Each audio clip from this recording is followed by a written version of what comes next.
And hello, everybody. Welcome back. This is Enemy of My Enemy. I'm Hodey. I got Lou. I got Brian. And today we are going to talk about missteps during the COVID era. Before I do that, I did want to say, as promised for the fans, my chicken parm you taste so good shirt. I am wearing it. Go Broncos. Yeah. I saw the quote going around this week, and I was like, "Oh, I have that on a shirt. I will wear it again." It is a worn shirt. You might have noted. I absolutely love it. All right, digging into this here, I am going to. You both take a full 5 minutes to say what you want to say. If I have to take it out or delay the break or whatever, that's fine.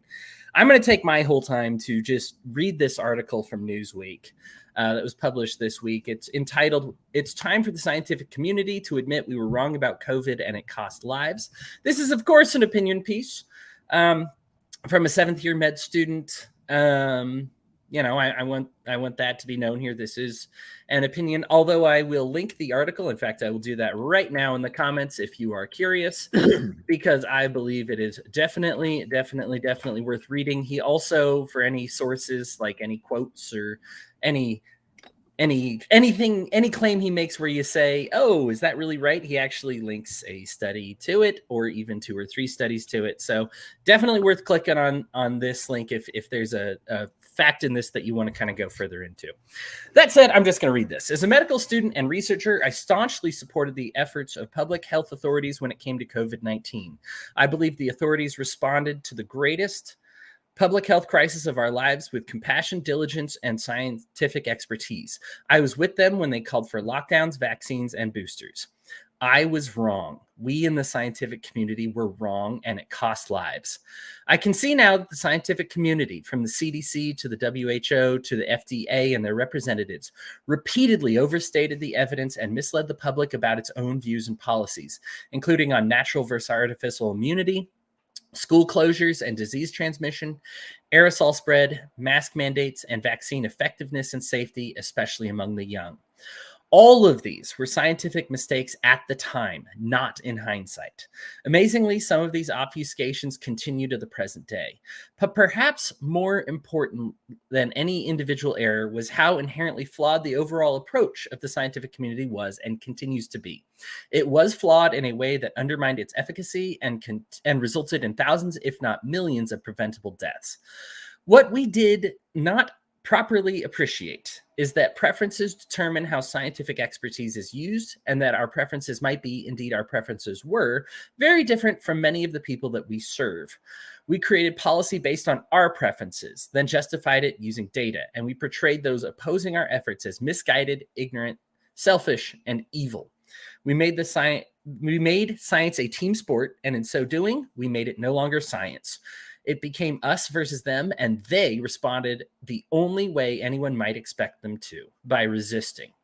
We excluded important parts of the population from policy development and castigated critics, which meant that we deployed a monolithic response across an exceptionally diverse nation, forged a society more fractured than ever, and exacerbated longstanding health and economic disparities.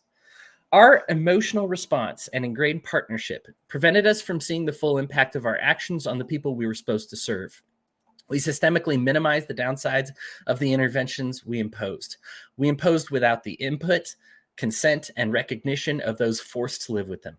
In so doing, we violated the autonomy of those who would be most negatively impacted by our policies: the poor, the working class, small business owners, Blacks and Latinos, and children. These populations were overlooked because they were made invisible to us by their systematic exclusion from the dominant corporatized media machine that presumed omniscience. Most of us did not speak up in support of alternative views, and many of us tried to suppress them. When strong scientific voices like world-renowned Stanford professors John Ioannidis, Jay Bhattacharya, and Scott Atlas, or University of California San Francisco professors Vinay Prasad and Monica Gandhi sounded the alarm on behalf of vulnerable communities, they faced severe censure by relentless mobs of critics and detractors in the scientific community, often not on the basis of fact, but solely on the basis of differences in scientific opinion. When former President Trump pointed out the downsides of intervention, we dismissed him publicly as a buffoon. And when Dr. Anthony Fauci opposed Trump and became the hero of the public health community, we gave him our support to do and say whatever he wanted, even when he was wrong. Trump was not remotely perfect, nor were the academic critics of consensus policy. But the scorn that we laid on them was a disaster for public trust in the pandemic response. Our approach alienated large segments of the population from what should have been a national collaborative project. And we paid the price. The rage of those marginalized by the expert class exploded onto and dominated social media. Lacking the scientific lexicon to express their disagreement, many dissidents turned to conspiracy theories and a cottage industry of scientific contortionists to make their case against the expert class consensus that dominated the pandemic mainstream. Labeling this speech misinformation and blaming it on scientific illiteracy and ignorance, the government conspired with big tech to aggressively suppress it, erasing the valid political concerns of the government's opponents. And this despite the fact that pandemic policy was created by a razor-thin sliver of American society who anointed themselves to preside over the working class. Members of academia, government, medicine, journalism, tech, and public health, who are highly educated and privileged. From the comfort of their privilege, this elite prizes paternalism, as opposed to average Americans who laud self-reliance and whose daily lives routinely demand that they reckon with risk. That many of our leaders neglected to consider the lived experience of those across the class divide is unconscionable. Incomprehensible to us, due to this class divide, we severely judged lockdown critics as lazy, backwards, and even evil. We dismissed as grifters those who represented their interests. We believed misinformation energized the ignorant, and we refused to accept that such people simply had a different, valid point of view. We crafted policy for the people without consulting them. If our public health officials had led with less hubris, the course of the pandemic in the United States might have had a very different outcome with far fewer lost lives. Instead, we have witnessed a massive and ongoing life in America due to distrust of vaccines in the healthcare system, a massive concentration in wealth by already wealthy elites, a rise in suicides and gun violence, especially among the poor, a near doubling of the rate of depression and anxiety disorders, especially among the young, a catastrophic loss of educational attainment among already disadvantaged children, and among those most vulnerable, a massive loss of trust in healthcare, science, scientific authorities, and the political leaders more broadly. My motivation for writing this is simple. It's clear to me that for public trust to be restored in science, scientists should publicly discuss what went right and what went wrong during the pandemic and where we could have done better. It's okay to be wrong and admit where one was wrong and what one learned. That's a central part of the way science works. Yet I fear that too many are too entrenched in groupthink and too afraid to publicly take responsibility to do this. Solving these problems in the long term requires a greater commitment to pluralism and tolerance in our institutions, including the inclusion of critical, if unpopular, votes. Intellectual elitism, credentialism, and classism must end. Restoring trust in public health and our democracy depends on it. That's the end of the article. Lou, I will turn it over to you to give your thoughts on what we messed up on during COVID. We messed up everything. That's it. No.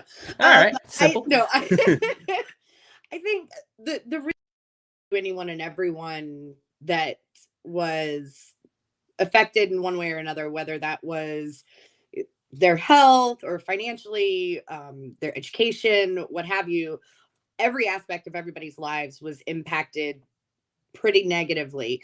And I think where we really messed up as a whole is politicizing this pandemic, and not having any empathy for other people's experiences.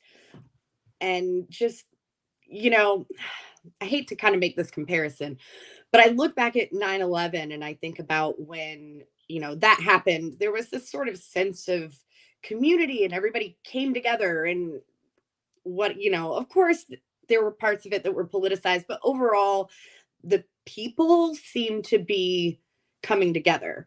And you got the exact opposite with COVID, which is really unfortunate because I think that's really what we needed were more avenues of support for the underprivileged, for small business owners, for minorities and marginalized communities, children, youth, education. Our education system absolutely crumbled, which there's a nihilistic part of me that was kind of excited about that, because it's like, I've been trying to tell you the public school system is shite, and this is exactly why it's so fragile, and all these kids are absolutely getting left behind at this point. I don't even remember what the numbers were locally, but the amount of students that dropped out in St. Joe County, Indiana, and have not returned to school um, is staggering. It was already bad to begin with, just because our school system is absolutely terrible. Um, but it absolutely staggering. And I somehow was lucky enough to have the forethought to get my kid enrolled in a private online school. And that actually allowed her to not only maintain like her pace, but actually she was able to skip a grade. But a lot of kids didn't have that opportunity. Nor did a lot of parents know that the online things that schools were offering were just so subpar, and they were ill prepared for this level of use. Um, it's so many, like, there's a whole generation of kids that are just screwed. And I don't know how do we fix that, but so much of that comes back to, in my opinion, less about the scientific side of what we did and didn't do right and wrong, but the fact that we allowed it to be so politicized instead of coming together in our communities to try and help people through this. We villainized everybody, and if people didn't agree exactly with what we thought, they were the devil and trying to murder us. And it's just a really, really sad situation. And my personal experience, I'm fairly science minded. I don't I research and read a lot of stuff. So I was cautiously optimistic about things like the vaccine and that sort of stuff. I, having had a history of autoimmune disease and lupus and things like that, I knew that there was risk. I didn't fully understand what that risk was, and unfortunately, neither did any of my doctors.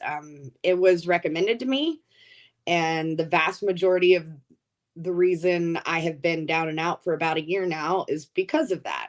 But I also know that I'm one of very, very few outliers that had such drastic um, reactions, but not few enough to call it totally safe. And I think a lot of things were rushed. There was a lot of fear, but there were also a lot of really good things that came out of it. And we've learned a lot more about, you know, how to manage pandemics in the future, if God forbid it happens again in our lifetime.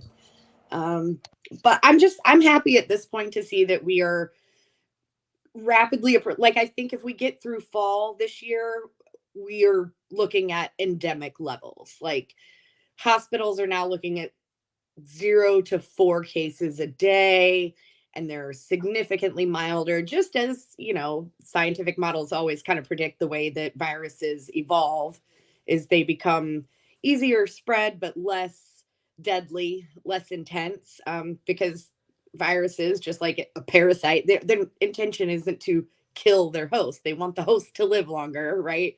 So they can live as well. And I think that we're seeing that happen now.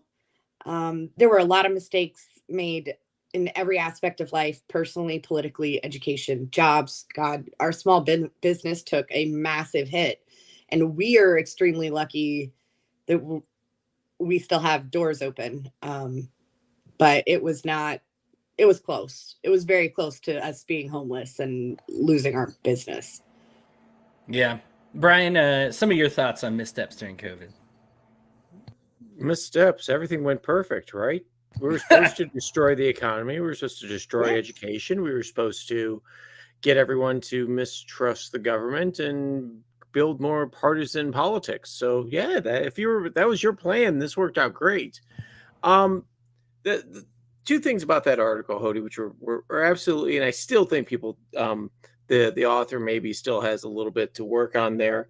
Um, the whole idea was that, as he brought up in the article, that people that, we came, the scientists came from this realm of trying to help people, and this authority of being educated and privileged. And there were plenty of educated and privileged people who were telling him that the way they were going about this was incredibly stupid. The other point that came up on it was that, oh, well, we just fell into groupthink. Well, yeah, that's what happens when you play politics. Politics is groupthink. Politics is like the king of groupthink. You want more people on your team than their team to be able to win. And that's what drove a lot of COVID policy, unfortunately. You can see it beginning in Trump, and you can see it in Biden, and you continue to see it on this red team, blue team type of mess that still goes on even today. I was just reading an article, Hodey, about people that were upset with Bill Maher. Bill Maher, who is a liberal talk show host on HBO. I agree with him about maybe 40, 50% of the time. And I guess I got to hand him my conservative card now. But the whole thing is that people are ticked off at him because he was pointing out the things that you pointed out in your story, that a lot of the things that were said by politicians, you remember when the vaccine was 100% safe? That there were no known side effects other than, just, ooh, my arm hurts. Yeah, no, we had this vaccine. Every time a vaccine gets rolled out, except for an emergency basis like what we had with the COVID vaccines, there's huge amounts of studies that are done for years. Now, unless all of us went through a time warp, that vaccine came out in a year. There's not at all enough time in that time frame for a new method of delivery being implemented on a global scale to see how well it's going to do and what long-term effects it's going to have. And I think now we're starting to find out. I mean, we know that excess deaths are up worldwide.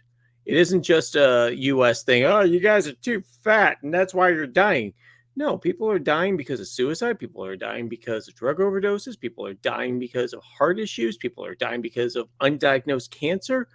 You remember when they shut down all the cancer screening and stuff like that during COVID? I mean, luckily my wife had a major shoulder surgery the day the first case of COVID came into Indiana.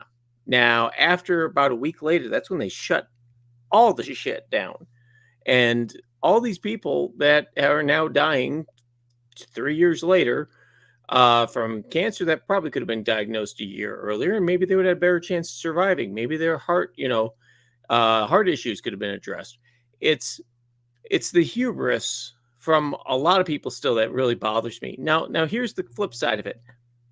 I'm glad this author wrote this. I'm glad people like Bill Maher and some other celebrities and things like that have come out and said, look, we were wrong, and are taking, saying we should have listened to the general public. And I'm a big fan of forgiveness.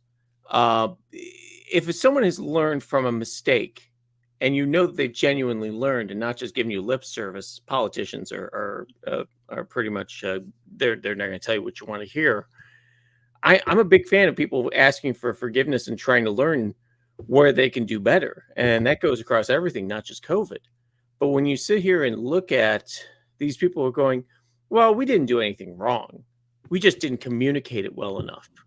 That's kind of code for you're too stupid to understand what I'm saying.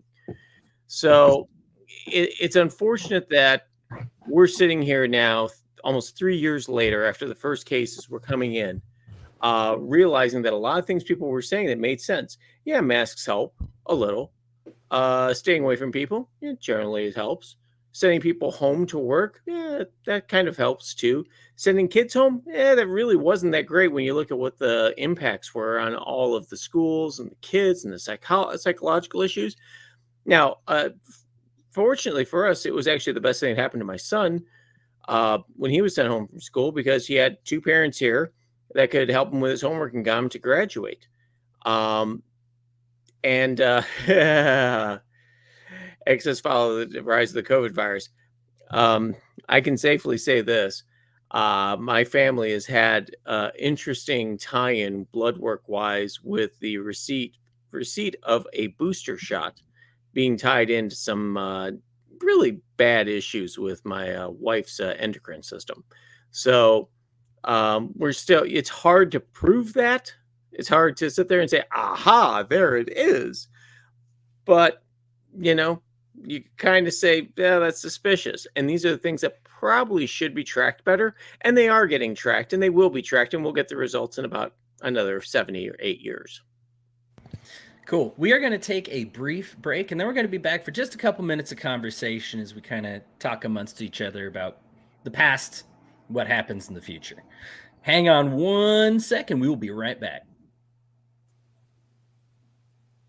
Thanks so much for hanging on through the break, everybody. I appreciate your patience there. I forfeited all of my time to that stupid doctor, so I'm going to go ahead and give a couple of I'm going to go ahead and give a couple of my notes now. No, I mean, I wouldn't have read the article if I didn't think it was well written. He made some good points. Yes. I say that sarcastically. I think he's brought up good points. It's just the question is, is he writing this to say, oops, we're sorry, or it's holy shit, yeah, we're sorry? There's two different kind of aspects on that. I'm kind of reading a little of the first. Maybe there's a touch of the second in there. Yeah, touch of the second. He does cite like some of the people, because like you said, there were people that were like, guys, not good. And he states and links to what those people said and their stories and their studies, and what they're like, hey, maybe there's some factors you didn't consider. Because you're correct, Brian, that the scientific community actually wasn't monolithic in this, and this is kind of the unfortunate thing. It was politics that was monolithic in this, and they cherry picked the scientists that they want to be monolithic with about it. I did want to say this first of all, and I think this has to be said among libertarians, especially when you're talking to big government believers or non-libertarians. This is still a very deadly virus that should have been taken more seriously than many people took it. And people dismissed it, said it was dumb, said it was stupid. Look, if you thought 9/11 was a big deal, and it was, then COVID's a big deal by a lot of magnitudes. And many people, their solution was to do nothing. Now, I understand nothing on the government level, but they promoted doing nothing on a personal level. That is something that will make people give up on libertarianism instantly. If they just say, no, I don't care about you, I don't care about my neighbors, this kind of thing happens, and you just got to deal with it. I'll cough wherever, I'll do whatever. Now, when you're arresting people in the middle of the ocean or in a synagogue where they are actually like distancing themselves, you've gone bonkers, right? And this is what libertarians point to, right? Like, look at these guys going bonkers. But you need to put a mirror up and be like, okay, first of all, they're not going to trust me until I understand what they think is bonkers about me, right? People don't listen until they feel heard, right? So you need to be able to articulate what they are worried about. And they are worried about the deadliest pandemic in this lifetime that is killing, 0.25% of the people of the world, which may sound low, but there's a lot of people in the world, right? 0.25% is not small people that die. Okay. Well, yeah. So I just want to say that first. Secondly, and I'll say this briefly, I think making recommendations instead of mandates would have made a lot of this better. We can even see that among other countries that did this better. If you, instead of saying, no, you have to do this, you're stupid if you don't, being like, hey, look, I recommend you get this virus, especially if you are in these categories. If instead of saying, in fact, they had to pull an ad here in Utah to say the vaccine is perfectly safe. And then when a thing came that wasn't, they took it down, but they never said, here's why we took it down. You know what I mean? So they said, like, they make you feel stupid, and then you get proof otherwise. And they're like, oh, well, all right. Well, when we said perfectly, we meant most of the time. And the truth is, yes, most of the time it appears, at least so far, that it was safe. And this is the kind of thing that you want to talk about, creating vaccine hesitancy, which is my third point here. They delete your account if you promote vaccine hesitancy, even if you're telling the truth. That's the problem. Think about anything that causes hesitancy.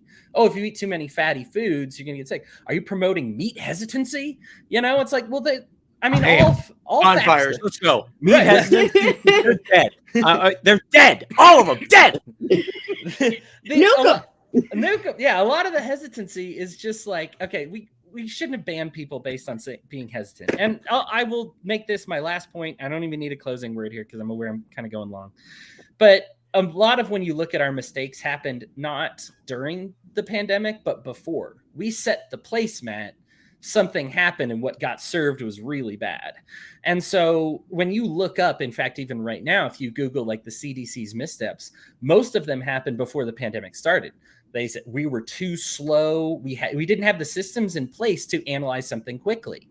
We have a mandatory 10-year testing and waiting period on every solution that we have to every disease. Mandatory 10 years. We actually had to put some things in place. People broke the law, first of all, to even test to see if it was here yet, because the law was really stupid, right? And then we had to break the laws again. And then eventually, I believe Donald Trump and the CDC and everything suspended these laws so that we could do these things. But then you also look at in the medical industry. Well, you look at all these hospitals that were overrun. Why were they overrun? I can tell you personally from having working there, you're only allowed a certain amount of equipment per hospital per area. It is so incredibly stupid. It is there to make these things artificially expensive so that you can't afford these things, so that these things don't get made in mass production, so that people can't have them in their homes, or that hospitals don't have regular access to them. And we have to ship people around who's got the right ventilators, who's got these over here. Oh, this hospital's allowed to make these vaccines, so you're going to have to go over here. This hospital's allowed to make these kind of vaccines, so you have to go over here. You're taxing people back and forth. This was all in place before COVID. Yep. This was all in place before COVID. And COVID simply exposed a ton of problems with the medical industry that we kind of don't want to address. We temporarily suspended these rules. If the rules are bad when the pressure's on, you don't need the rules, right? So I'm aware I've gone long there. Each of you can take like 5 minutes or whatever, but well, I guess we'll keep debating, but as much time as you want. Is there anything I said there that was wrong? Anything right? Anything you want to expound on? Nah. I actually, like, the anarchist in me was like, oh yes, good, when they started suspending all these rules, because that big pharma and like the cronyism with the government has always been kind of a pet issue of mine and a lot of people, and that frustrates me to no end, whether you're talking about the FDA, the CDC, like any of it, the bureaucratic red tape and the hoops you have to jump through for things that could potentially save lives, that's always been an issue of mine. So when this happened, there was a part of me that was like, yes, good, suspend them all forever. Like, there's just, it was really frustrating. But also, that goes back to talking about the vaccine hesitancy. I was one of those people. I was like, this is really new. With my personal issues, like I really kind of, like, I talked to my doctor for months about this. Have you seen any new studies? Have you, and like, I kept up on all the medical journals coming, and still not enough information. And I took a risk and paid for it. So, and that's like, I really want people to understand that you're not going to be able to find my case in some medical journal right now, because at this point, there's no test to say this is what it is, but all we've done is eliminate everything else. And what we could find, it ties back August 23rd. I got vaccinated. I spiked a fever, as most people do. About a week later, that fever was a little higher and lasting a little longer than it should. And I called my doctor. She said, give it a few more days, see what happens. And that fever never went away. I still have it to this day. And I have had lymph nodes removed that had some cellular enigmas, but they're afraid to call them malignancies at this point. And other things that, after spending the last 6 months under an oncologist's care, and things that he has read, it appears that this was some sort of what do they call it? Like a cytokine reaction, but cytokine storm. Had a slightly different presentation, slower, longer term, and more on a genetic DNA cellular level. Right. And I will probably never be healthy again. Your temp got high too, Leah. Yeah. How didn't you post a picture with like a 103 or something? Yeah, like crazy. Just in the first week, it was like 102 to almost 104. Not quite, but almost. Gosh. The good news, we could cook cookies on your forehead. Yeah, so, great. Like, I don't know if you, like, I'm even red right now. Like, yeah. And I have I went through, because they wanted me to document, and I have an entire folder of, we're probably up to 570 some days of fever, Yep. like photos of different thermometers, different time of day, different. Gosh. Mhm. Well, I'm sorry you're going through that. Brian, why don't you take us home? Give us some good concluding words of wisdom to leave on. Well, I'm going to get back to the whole idea that the Scientific Libertarian posted just a few minutes ago. We are the phase 4 trial. The planet, the whole damn planet, is the phase 4 trial. The J&J vaccine, which one of my kids got, actually 2 of my kids got, was deeply worrisome to me when they started talking about the clotting issue. Namely because they didn't say, it was just, oh, well, there's a clotting issue. Didn't say any, and I understand people didn't understand what the problem was, but this is the stuff that gets caught in the phase 4 trial usually.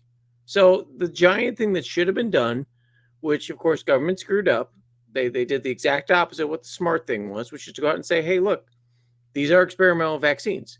We have tested them to the best of our abilities. We believe they are safe, and we're going to be open and honest with you with side effects that we see with people. And amazingly, here's the thing. The IT development behind this is large, but not it's not impossible. This is something that almost any good IT shop could develop that and develop it and say, hey, look, doctors, you get a patient like Lou here.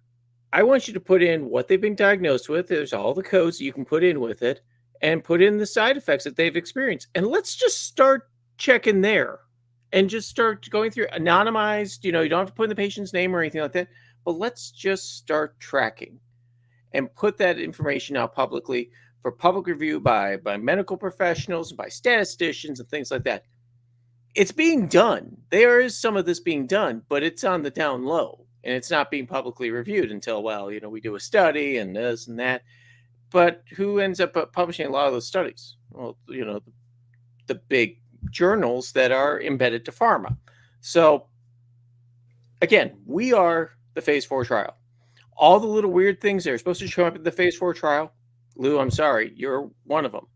So is my wife. So is some of my other friends who are, have cardiac issues and stuff like that, previous cardiac issues, who were told by their doctors not to get the vaccine, who got COVID, survived, but were purposely told not to get the vaccine because of possible effects. And then, of course, we had their jobs threatened, their livelihoods threatened. Some of them, were thrown out of the military. So, again, it's real simple. Who screwed this up? Government. Why? Because government is like that sales management team that I've worked with. I've been in sales now for 30 plus years. They only care about making the sale. They only care about pushing something across the finish line. And if that's going on TV and telling you this thing is 100% safe, and anyone who questions that its safety is an anti-science denier and probably wants to do naughty things to your chihuahua. So, and these are the kind of people that are out there. But this gets back to politicians who master in groupthink. And they thought, if we just bully the shit out of the populace, they'll all go do it. And they did for a little while until people started going, hey, there's this thing called the internet, and we could start looking at alternative views. Everyone was cast aside who had any questions, was castigated as an idiot. But you go take a look when Hodey and I were talking about it in April, when people were talking about hydrochloroquine and some of the other treatments that people were doing, some of the doctors that were... Yes, I'm going to kiss you. I'm getting you and your little dog too. But all these discussions that were immediately dismissed as garbage. Some of it was garbage, but some of it had some validity. And I think that watching the ER doctors and things like that talk among themselves and find out good treatments is what really saved this country.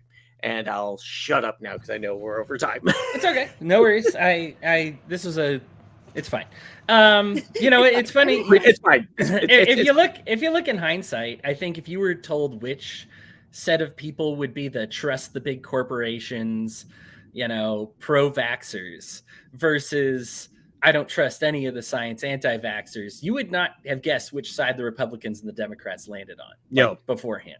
That's how politicized this was. It was just kind of like, whoa, this kind of it's kind of flipped, Yeah. right? Like, And I've always been pretty pro-vax. Like, me too. Yeah, I mean, I have no I'm problems with it. vaccinated. My kid's vaccinated. I still to this day tell people, like, you have to weigh your own options and your own health and talk to your doctor. It's a you decision.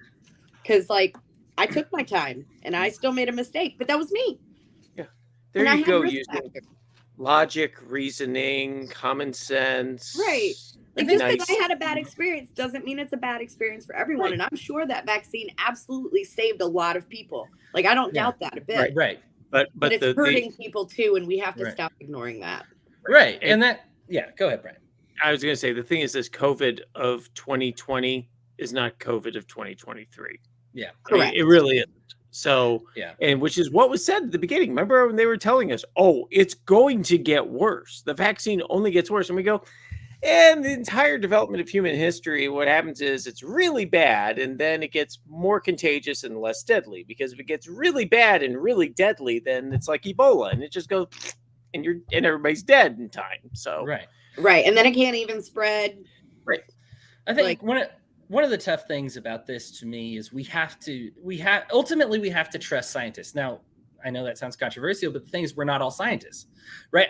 I don't know enough. I'm not a virologist. I haven't done the necessary 16 years of research it takes to even be respected in that field. So the problem then comes is I have to trust people. This happened. I make this comparison. I think I've done it on the show before, but I think it's a fair one. Climate change, right? When somebody says the world's going to end in 10 years and New York's going to be entirely underwater, and they know everything. They know so much more than me. These people have dedicated their lives to weather analysis and meteorology, right? These people who know infinitely more than me. And then they are wildly incorrect. And then what happens? What's the pushback? Well, then climate change is false, you lying sack of, beans, right? Like then you get this, and this is really what I think that the person is pushing, because clearly this person still believes in, this is not a libertarian, by the way. Somebody believes in public education. They believe in the vaccines. They believe in trusting the healthcare system, right? Like, and they're talking about how to fix these things. The issue is that I have to trust somebody. I don't know enough. Right. This is why it's such a big, for me, it's like a really big breach of trust when your pastor gets up there, because I'm in theology, right? That actually is an area of study. And for me, it's like not everybody has the time to do all this. This is why we specialize as things, as human beings, right? This is the beauty of, I'd say it, capitalism and individualism, right? Where we each find our place in this society. And I say, this is me. This is where and I will provide so much of goodness in this area, but I don't have time to provide goodness in every area. I don't have enough time to know everything. I can't. So I count on other people for that. And it creates this machine where if we're all doing what we're best at, then things works well. What gunks up the machine? Somebody who claims, who has that expertise, who we have to trust, who then betrays that trust. And then everything gets messed up, right? If I'm a theology person, I get up there and I start preaching Christian nationalism. That gums up the machine because the Bible is explicitly anti-nationalist, right? It is very anti-nationalist. So if I get up there with 12 years of theological expertise and study and experience, and people need to trust me because not everybody has that time. Not everybody can do that. Then I betrayed their trust, and that messes things up for everybody else because they have no choice but to trust me. And so when they find out on their own, with what limited knowledge they know, that I have lied to them, of course it's going to gum up the machine. This is why Fauci's lies are different than he was just trying to really help out. No, he lied. It's a really big deal. Like, it's a very big deal when somebody you have to trust lies to you because we don't know enough, right? So when these climate change people exaggerate and lie about it, the problem then becomes the pushback. Right? Nobody's going to do it anymore. Everybody's going to call you a liar. All of a sudden you get people online. Does anybody actually know anybody who's died of COVID? Does anybody, all these conspiracy theories popped up. And I'm going over here, but I think that this is why it is so critical for us to talk about this and why people feel so violated with that trust. Because not every one person on this planet knows enough. You probably know enough about one thing in life to talk about it with authority. Probably. Maybe 2 or 3 if you are seriously educated and have dedicated yourselves to a lot of crafts and you don't get any sleep and you've and you're single and you've ignored your family, maybe 2 or 3. Or you have ADHD and you just rabbit hole and like download hyper focus for a couple weeks and then lose interest and move on to another topic. But you've downloaded it all. Yeah, I do that. Right. Right. Not an expert on much of anything at all, by the way. But that's the whole thing, is that when you do something big and you want people to believe you, you give them your notes, you give them your data, you give them everything. You sit there and say, here's all the data. And yeah, we got to do stuff to redact names and places and stuff like that. But here's the data. If we screwed up, find it. Because I got news for you. This internet is full of very smart people who may not have a degree in virology, but they may have a degree in statistics. They may have a degree in engineering. They may have a degree in something else that's not related to that little facet that you're looking at, or a degree in psychology that will go, shutting schools down is going to break kids. Yes. And there were plenty of psychologists out there, but they're like, oh no, grandma might get it. Well, then you know what? You tell grandma she's got to stay there. Remember, we were all hugging each other in bags and shit. Remember that? Right. Yeah, I'm sure it's pretty easy to tell a 4-year-old, look, you were at school this week. You got to hug grandma through a bag. I'm sorry. You'll be able to tell your grandchildren about it. And you'll probably have some nightmares about the hefty man chasing you down the street. Okay, that's what it is. Right. Now I'm going to have that nightmare. Well, we will learn. Consider these lessons to learn for next time. Everybody, this was episode 49. Next episode is going to be episode 50. We got a good one planned for you. We're going to either talk about like systemic racism or negotiating with Russia. So those two are really closely related, but one of those two is going to be next. It's going to be hot regardless. Lou and Brian, as always, thanks again for coming on, being the awesome co-host that you are. I appreciate it. I will talk to you all later, and toodaloo.